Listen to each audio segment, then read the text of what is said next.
Hello, my name is Bill Murphy. I'm your host of the Red Zone podcast, which I've been running now for over 7 years. If you found the guests and information in my podcast useful, interesting, possibly even compelling, perhaps you would consider an introductory security consultation with my company, Red Zone Technologies, which I founded over 20 years ago. Now we are a world leader in co-managed IT security, offering managed security services, assessments, and compliance services to our customers. Our mission is to secure the lives of 1 billion people. Now you may wonder, what is a co-managed IT security? Well, similar to a CFO who often makes outsourcing decisions like payroll processing, tax filing, and accounts payable, or other business leaders like HR leaders and marketing leaders who complement their core capabilities with outsourcing, we partner with you, the IT leader, to assess and secure your organization proactively from business interruption caused by ransomware, cybersecurity threats, or compliance burdens and regulations. Our mission is to be your defensive IT security partner so you can 10x your business. If you'd like more information about how co-managed security programs can be a good fit for you and your organization and help you sleep better at night, hit the link down below for a free consultation with my team. Now, thanks for listening and enjoy the podcast. Welcome back to the show, everyone. This is Bill Murphy, your host of the Red Zone podcast. Today, I had a fantastic interview with Amy Doherty. Amy Doherty is the EVP and COO of First Command Financial Services. Now, why do I have a COO on the show? Well, I'll tell you why. The title says CIOs are the COOs of the future. Well, many of you know that I believe CIOs are the CEOs of the future, but what that means is it's a metaphor. The CIO is a metaphor because not everybody's called a CIO, and COO and CEO are essentially what I believe the powerful transformative nature of the role of a CIO today is someone who has access to help and understand and really drive a business forward. And this business she works with, First Command Financial Services, serves military families with financial services. It's a really powerful mission that what she has done is come in, and you're going to learn several things from this conversation. I'm very excited about it, is how to be bold, how to go big with transformation. None of this dip your toes, innovation at the edge kind of stuff. And I asked her about that. She said, no, we went all in. So you're going to learn about that, why they did that, and how to create a sense of urgency and a burning platform, and why she said that's so important to this. And also, how to partner with HR, and the importance of partnering with HR, the importance of culture, and why she likes design sprints. So she's big in design thinking, big at Agile, but why she loves design sprints when she breaks it into chunks, and how it's super important for CIOs and business leaders to keep their hands on the pulse of the changing environment. Things are moving quickly. Things are moving fast. How do you get an organization that responds and adapts and listens? And that's one of the big things we talk about. And her belief in Agile as a mindset. Mindset, she says, is so much more important than the technology. And it's how you create a mindset within your organization. Finally, with mentors, how mentors are important. When you're at the top, how do you find mentors? How do you know which mentors are best for you? And so she talks about that as well. So if you're interested in culture, interested in mission, interested in thinking big and bold, and are open to mentors, Amy is your mentor. Amy, just by listening to this, she is your mentor. So with that, I want to introduce you to Amy Doherty, and have fun. I want to welcome you officially to the show. Thank you. I'm so glad to be here. So this is going to be a lot of fun because nobody knows that you and I met up in Washington, D.C. area, and when you were at AARP. That's right. And we also, I don't know if you know this, but we also have a similar affiliation that we both went to Penn State. We did. No, I didn't get my MBA like you did, but I did go through the doors of Penn State. My son is going there next year. He's very excited, and we're excited that he's going there as well. Have you been back up to Penn State since you've left? We haven't. We gave up our season tickets, which was like a dagger in the heart, not renewing our season tickets. But then they didn't really have a season anyway due to COVID. But the plan is we're going to get up for 1 or 2 games a season. Oh, great. And are you originally from the Mid-Atlantic, or where did you originally? I am, yeah. Okay. I'm Delaware. In Delaware. Okay. Okay. Well, I know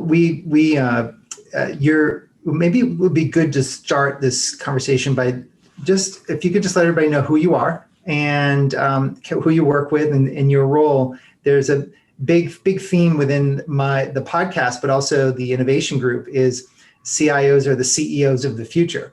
And I use both the CIO as a metaphor, but also the CEO as a metaphor because you are one of the CIOs that now is a COO. And I'd love for you to tell everybody who you are and a little bit about your background and who you work with.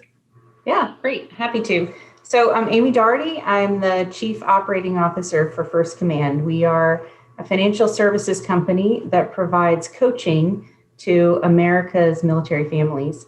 And so we help them reach their financial goals through financial planning and coaching. We have a really interesting model in that we establish a knee-to-knee relationship with our clients. That's what we call it, knee-to-knee, meaning they sit across the table from us. We get to look them in the eye, get to know who they are, what their goals are, understand kind of their hopes and fears for the future, and get them squared away when it comes to their financial life.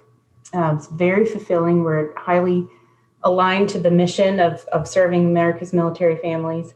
And coming from AARP as CIO, another mission-based company, it really felt like I was coming home. So the culture is amazing. It's really fulfilling work. And it's something that gets me out of bed every morning, excited to go to work, that I get to serve others in a really meaningful way. So our CEO, Mark Steffi, is fantastic. He is invested in me and gives me really good feedback to help me continue to learn and grow. Prior to First Command, I was at AARP. I served as CIO. Fantastic experience. We did a lot of transformative work there. Before that, I held positions in the financial services industry. I was CIO for a bank, CIO for a real estate investment trust. I was at GMAC for nearly a decade and traveled the globe for them, and did a little bit in pharma between financial services roles. But it's been a fun career so far. Now, before you got to where you are at First Command, you were AARP, which most people don't know. I'm from the DC area, not originally, but I've been there for many years. The AARP, I think, is it the largest nonprofit association in the world, or in America? So depending on how you measure largest, when I left, we were 38 million members strong, which is certainly large, a $2 billion company. So from a revenue perspective, probably the largest, or one of the largest nonprofits. I would say from an advocacy perspective, it was an exceptionally strong lobby, and AARP did a really great job of advocating at the state and local level, all the way up to the federal level for seniors and Americans 50 plus. You were doing some really interesting. We got connected through innovation, I think through Singularity University and through some of the innovation discussions. But you led a whole innovation lab that was tucked into or aligned pretty tightly with IT. Maybe you could talk a little bit about that, because you took me on several tours of that facility, and it was really, really cool. So we had a couple labs at AARP. We had one at the University of Illinois called the Tech Nest, and that was aligned to IT. So we had student contractors who would work on emerging technology projects for us. So we did experiments in blockchain and AI/ML and voice-enabled technology. We created Alexa skills for seniors. We did a lot of big data projects, trying to understand how we could consolidate information all over the internet into a way that into a more streamlined and curated data set for seniors. And we had a lab in our Washington, D.C. office that was associated with our innovation team, which was a business aligned team that reported into our CEO. So that's the space that you toured. And we used that for really community building. So we had a lot of convening of meetup groups, and we had an entrepreneur in residence program. They built products and services there and prototypes to see and did market testing to see what would be effective and relevant to the 50+ community.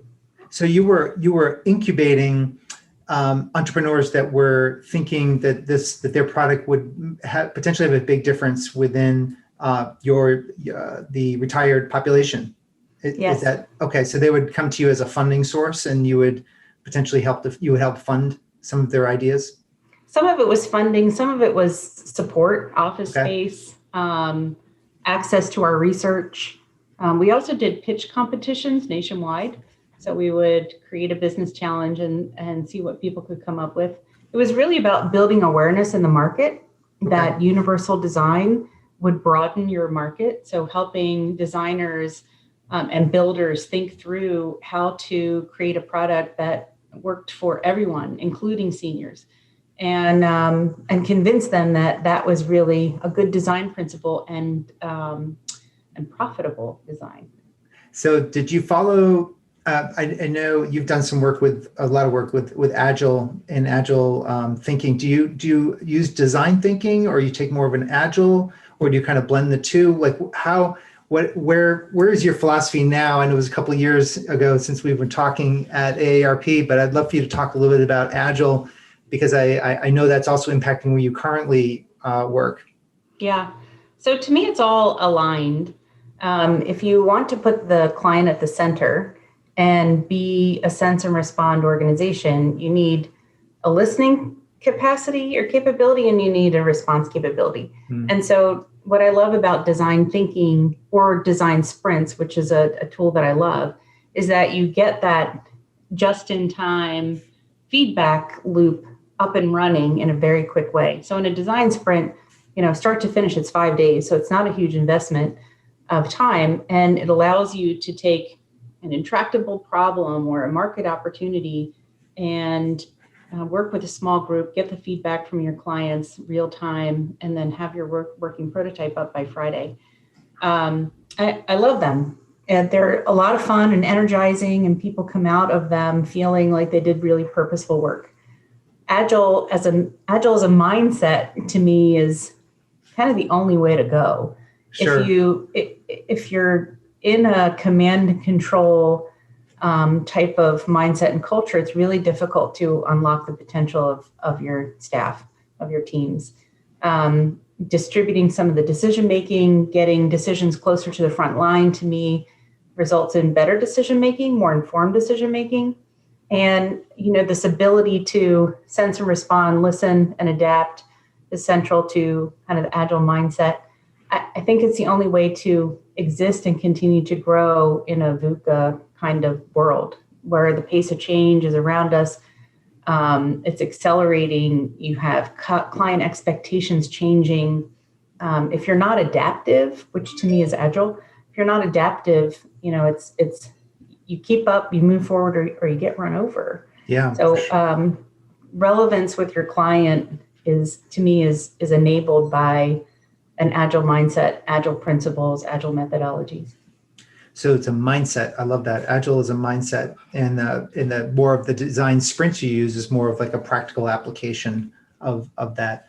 Do you where you are right now? Do you find yourself equally deploying that methodology as you did at AARP? Actually, more so. Really? So we're adopting the Scaled Agile framework at the enterprise level. Scaled Agile framework? Yeah, SAFE. So it's a way to scale Agile. So in previous roles, 25 years ago, I was a Scrum Master. And so I've been in Scrum or Agile or Lean, all kinds of different configurations of Agile. And at First Command, we're adopting SAFE, which is the way to scale all these teams and make sure that you have alignment all the way up to enterprise strategy. So it's a pretty compelling framework. A lot of companies have adopted it. And we have about a third of the company working within this framework now. So there's a bit of prep time to get ready to move into a configuration like this. So it's training all the different roles like Scrum Masters and product managers, and figuring out what your products are and what your value streams are and how to design around your value streams so you have a way to measure the value that you're creating, designing the feedback loop so you get input from your clients, from, in our case, from our field force and from our employees, and getting that sort of virtuous cycle up and running. We've been at the transformation for about a year and a couple months. We've already seen really big wins. So our time to market's come down from about 3 quarters to 2 quarters. Defect rates have gone down. Employee productivity is very high. Employee engagement's high. So we're already seeing some really good impacts from the transformation. So with the military families that you work with, is the product, is it the software that you're pushing down to the consultant that's I'm not sure the word you use for the person that would actually be consulting with the family, or is it you're actually going that feedback loop to the actually military family and getting their feedback loop post interaction with the consultant? So both. Both, okay. We call our consultants advisors. They're financial advisors. So they're the folks that sit with the military family. They're on our front lines of support and coaching. We get feedback from our advisors and through a number of different channels, and we get feedback from our clients. One-on-one interviews, focus groups, surveys. We have a pretty rich array of ways to get their feedback. Okay, so that's the kind of sense that you need as a part of this. In that, is there any others beyond the feedback loops from the military family or from the advisor itself that is needed? Sure. Yeah. So we're always market sensing. What are others doing? What are others outside of our industry doing? Okay. How are overall consumer expectations changing? What does the generational research show us? Who wants mobile? Who wants phone? Who wants in person? How do we develop our personas, and how do we adapt our personas so that we can continue to remain relevant for the groups that we service? So yeah, I mean, you're listening all the time in every channel you can find because you're seeking information. So how do you deal with? I know you've knowing you, I know you've researched this. I'm really interested in getting your feedback on blockchain in particular as it results in like Bitcoin or Ethereum and these different other payment methods that circumvent or have strongly challenged our banking system. I'd love to know kind of what you're watching there potentially for the future and how that might be useful or helpful for people. Yeah, so we don't have an official position at First Command on Bitcoin or digital currencies and where they're going, or how we're preparing for that impact. Things that I am watching are: is it an investment opportunity for a certain class of folks or a certain group of folks? Is it how will it disrupt the financial services industry? How do we provide service in a direct payment world? Sure. Do we have a role? There is a lot of consumer protection built into the financial services system, and I'm not convinced yet that it's all cared for in blockchain.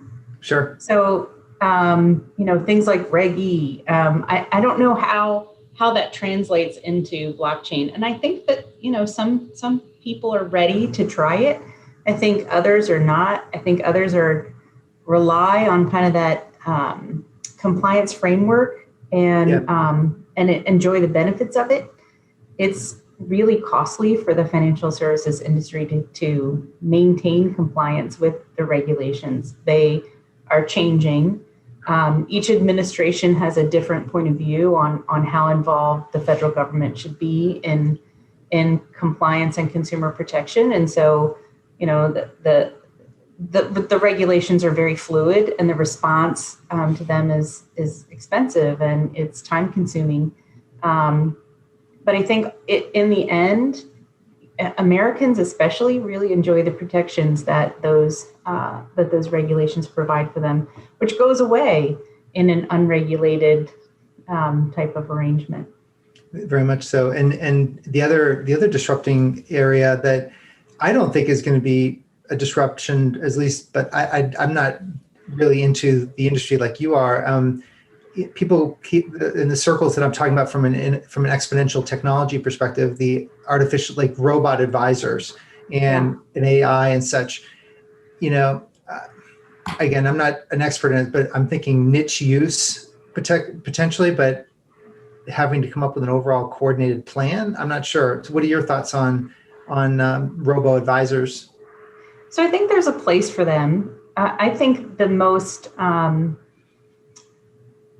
personally, I think the most ideal situation would be to have a robo advisor for my very simple transactions and where I feel in control and don't need a lot of advice, and have a real person, an advisor who is interested in meeting with me, getting to know me, understanding what I need, what I'm trying to plan for, helping me think through scenarios and put a plan together. I think there's a real need for that. And so I'm always of the mind there's a place for everything, because every person's going to need something different. And as you move through the seasons of your life, you might need a different type of interaction. So I think that the way financial services companies and the way that financial coaching companies stay relevant is to understand your market, understand your niche if you have one, and we do, understand what they need, and provide a multi-channel or omni-channel experience for them so that they can engage with you the way they want, when they want, in the manner that they want. Which is the purpose of you having your safe, the framework allows you organizationally to kind of keep your hands on the pulse in the market. It's very hard to be disrupted if you're constantly listening to the market. That's the plan. That's the plan, right?